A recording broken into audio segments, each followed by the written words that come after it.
to another interesting episode of Labor Lens, where we bring to you update information in the world of work and pay. I am Sharon Ijason. On this week's episode of the program, we have interesting news stories for you. Also, the Medical and Health Workers Union held its 10th Delegate Conference here in Abuja. Join me.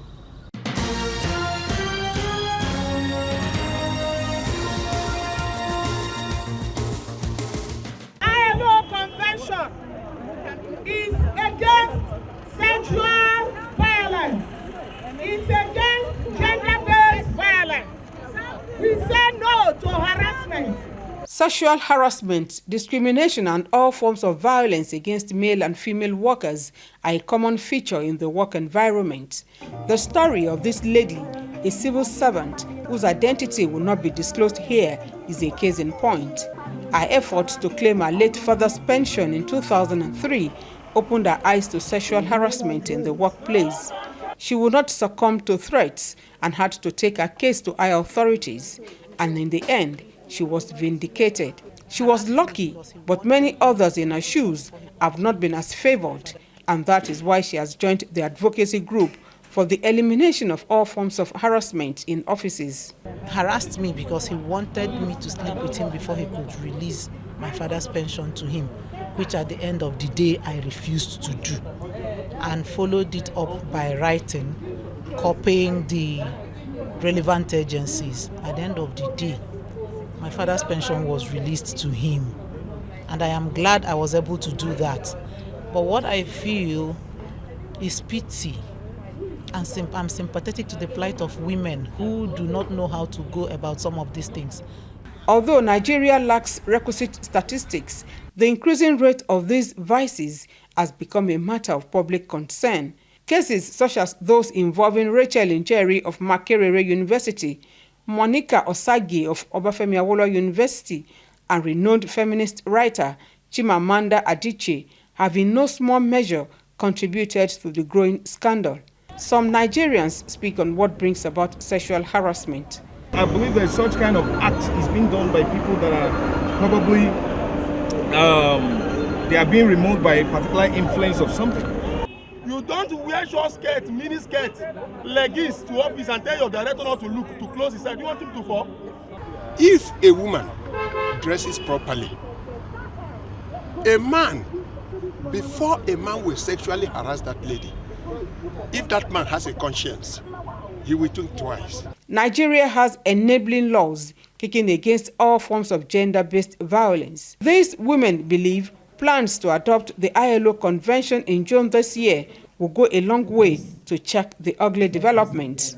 They believe also that what is termed indecent dressing is no excuse for harassment. We are doing this to prepare Nigerians so that all we wait for is the convention.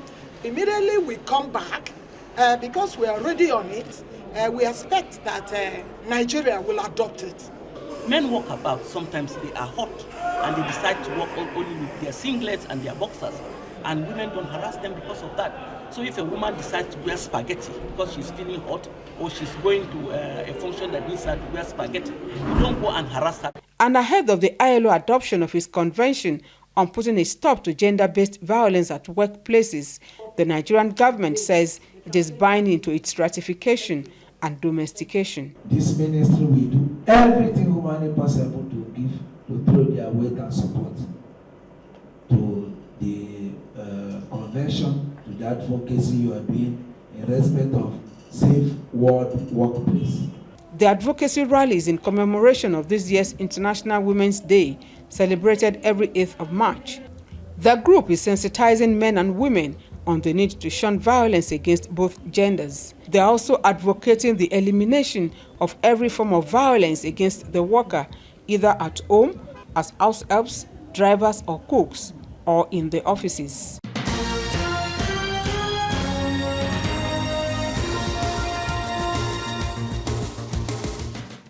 In February, the committee headed by Johnson Agbaima from Edo State held its maiden meeting with the Pension Commission. Pensions Acting Director General Aisha Dahir Umar at the time told the lawmakers that Nigeria's pension stood at 8.63 trillion naira with an average monthly contribution of 29.15 billion naira as of December 2018.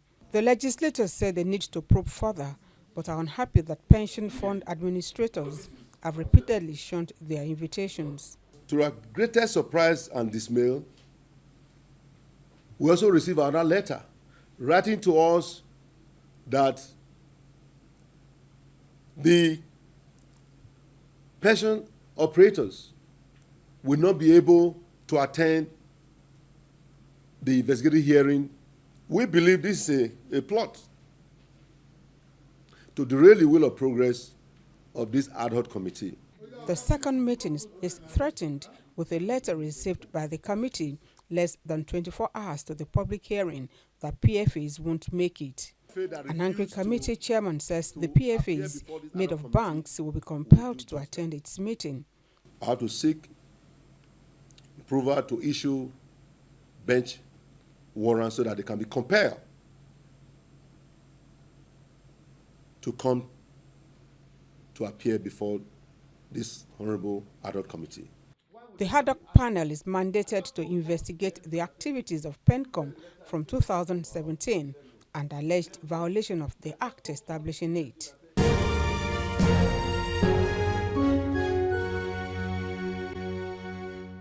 What I will expect in the next 4 years from the health workers and the union generally is 1, collaboration and synergy, togetherness, where all of them who are in the health sector will see themselves as one indivisible body to actualize for the various categories of health workers, to achieve a purpose where health services can actually be accessed by the ordinary citizens in Nigeria, where people will begin to come because of the knowledge in the health services in Nigeria.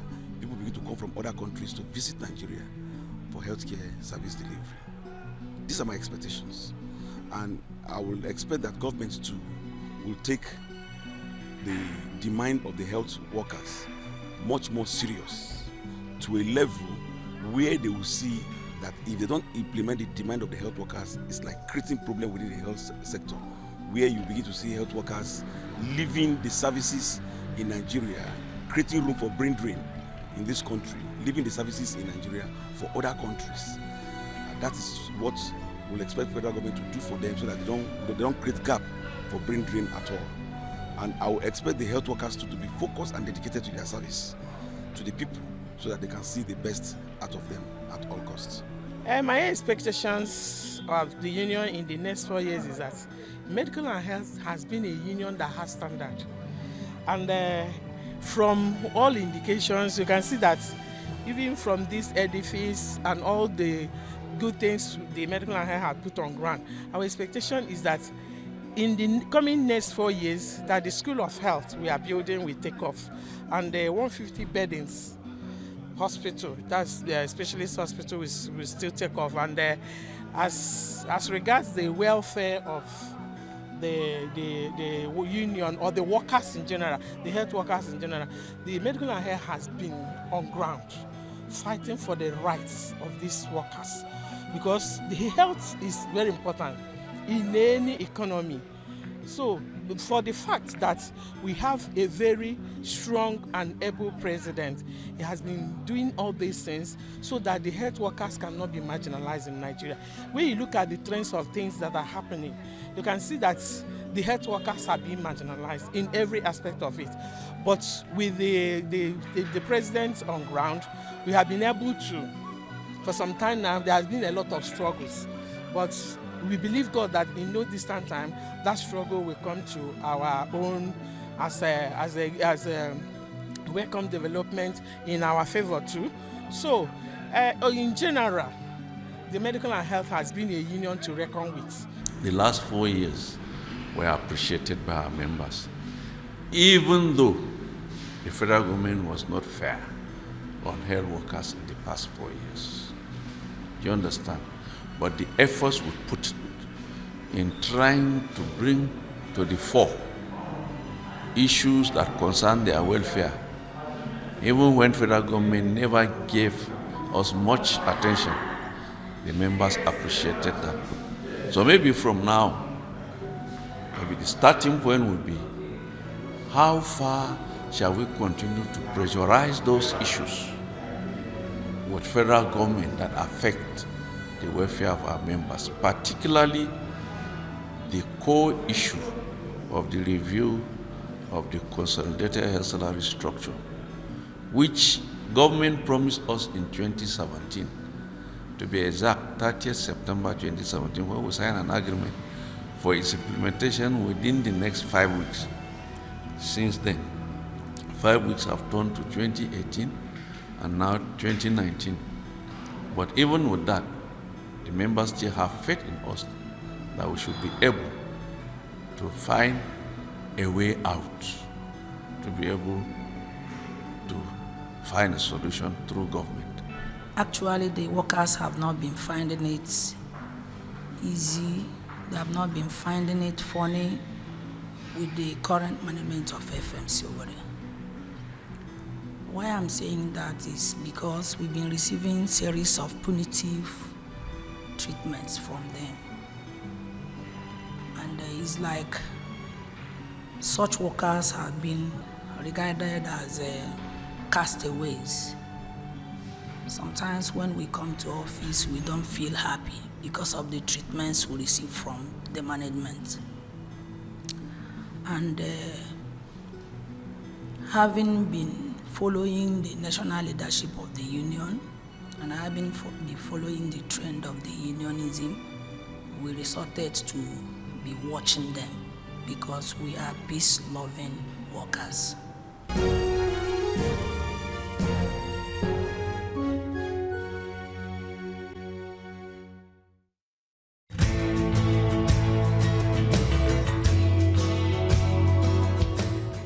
On the profile interview segment this week, I will be speaking with Comrade Josiah Biobolemoye, the president of the Medical and Health Workers Union. He was re-elected to serve the union for the next 4 years. He tells me his plans for the union and what his expectations are from the federal government. Join me.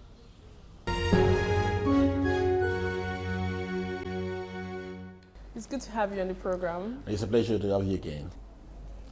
Now, a lot has happened in the sector in the last 4 years. I would like you to share your experience and in summary tell us what you've been able to achieve and what some of your challenges or the struggle that you're still fighting for are. Well, talking about experience is a lot, negative, positive, lots. But talking about achievements and challenges, just like I said, negative, positive, they also build into the fray of the experience that I will share. If you ask me to share a specific experience, I would want to say the most harrowing experience that I've seen in the last 4 years is the high level of insincerity, the high level of dishonesty of the Federal Ministry of Health, coupled with the high interest in promoting corruption by the Federal Ministry of Health. That is what I can tell you. Whereas, another area I can tell you about is, whereas the Federal Ministry of Health is fixed on creating a turbulent environment in the health system without minding the negative impact on the Nigerian people, knowing fully well that it is only the public health institutions that can give affordable health to the Nigerian poor people. They do not mind the consequences, but all they want is deliberately starve institutions, the health institutions, necessary funds, promote corruption by punishing people who blow the whistles, patriotic health workers, patriotic Nigerians, patriotic members of my own organization that wants to help the government fight corruption in the health system. They suppress them. They punish them. And I think these are the things I would say are things that I've experienced. If you talk about positivity, maybe, it should be safe for me to say none, because nothing has been given to us willingly. When you see a situation where people in the same industry, there are some professionals who make the medical practitioners who make just less than 5% overall. Talking about less than 5% overall is at the federal level, state level, and local level. They make less than 5% of the healthcare deliverers. But they get everything, whether legitimate or illegitimate. They get it. The deceit and lies to Nigerians is one of the big things that I experienced over these 4 years from the Federal Ministry of Health. And I just hope that the abnormality, which is appointing people of one profession in a multi-dimensional industry to man the top ruling class of that ministry, that all-important ministry, I think is an experience I wouldn't want to see in the next 4 years. And I pray Mr. President will correct himself by not doing that. Okay, looking at the current situation we find ourselves, looking at the fact that between the workers and the managers of the health workers, it's not been so much of an harmonious relationship, if there's any word like that. Moving forward, what are your expectations in terms of how the healthcare sector in Nigeria should be managed to ensure that there's a better working relationship between health workers and its employers? Thank you. I used a word that for some time was very key to the results that we were turning out in the health sector. Prior to 1985, there was that word, harmony. Harmony existed amongst the health workers because there was fair treatment. And why was there fair treatment? Because hospitals were headed by hospital administrators, hospital secretaries, and in some cases, hospital governors, who are non-health professionals. But they are professionals in their own right as administrators, hospital administrators and all that. So they were able to stand neutral to harness the various specialties and professional callings, to use them, mold them together for a purpose. And what is that? Patience. A patient-centered purpose.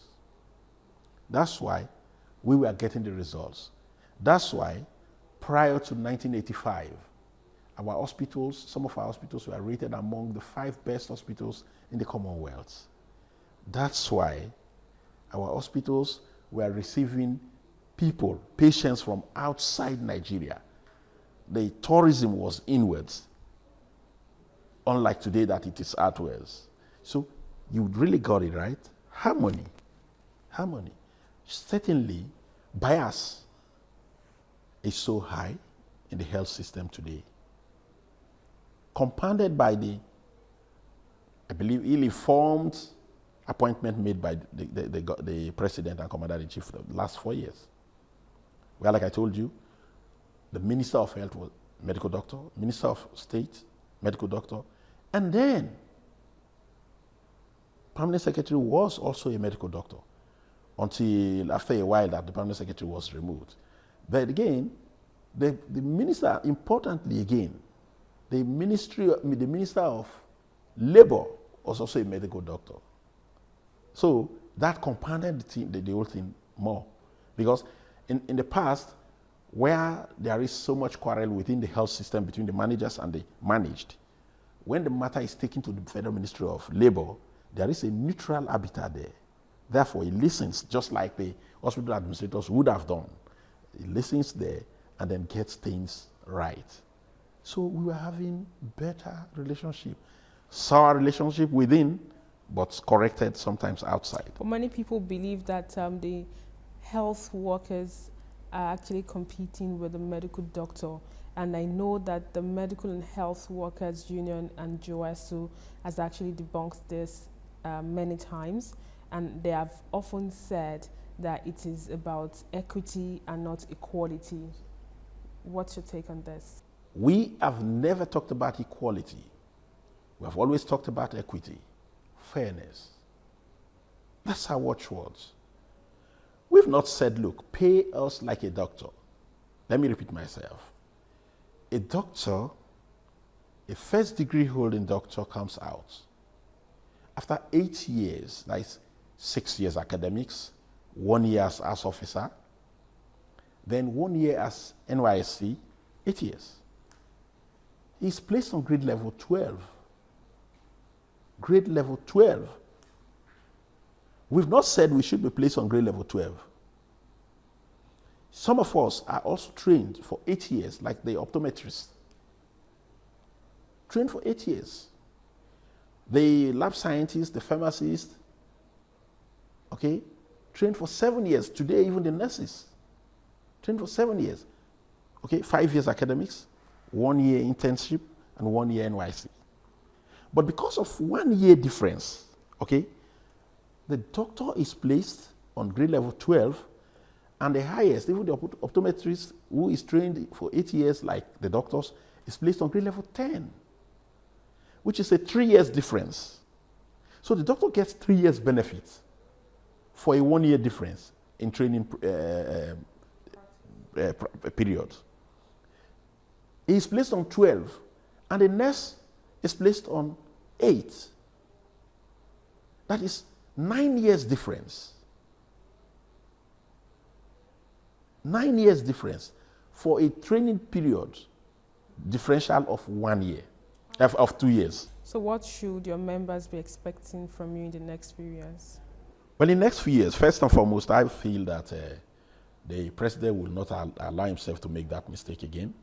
So he would not appoint a minister as a doctor, and then a minister of state as a doctor.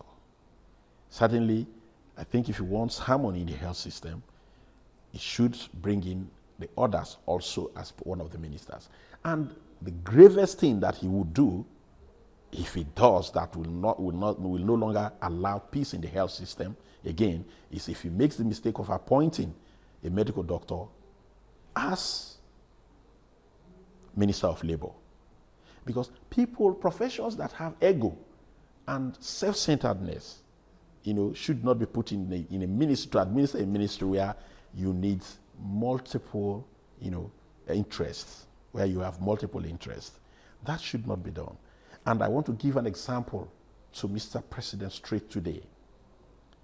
If he wants to know, if people have claimed that unless you are a medical personnel or you're a professional, you shouldn't be a minister, and if he does that, it will wreck the health system, that is a blatant lie. I want to tell you this. Since 1985, after headship of hospitals was taken away from hospital administrators and doctors became heads of hospitals, the indices have been southward. They've been nosediving until the only time they stabilized and started facing up again, traveling north, was when Professor Eitayo Lambo was appointed Minister of Health. Eitayo Lambo was never, or is never, a medical doctor. But his time was the most peaceful health era and harmonious time. After him, we started nosediving again. And I want to give you another example at the state level. In Bayelsa State, the most respected Commissioner of Health to this day, the most successful Commissioner of Health to this day, the Commissioner of Health that harmonized the health workers to this day is Bishop Degi Eremie. Recently, he was elected a senator. Yeah. If the president wants to know, I think they are the same party, so he can even call him and then affirm what I'm saying or confirm what I'm saying. Bishop Eremie is a non-health personnel, but he became commissioner. At that time, doctors said, hell will fall.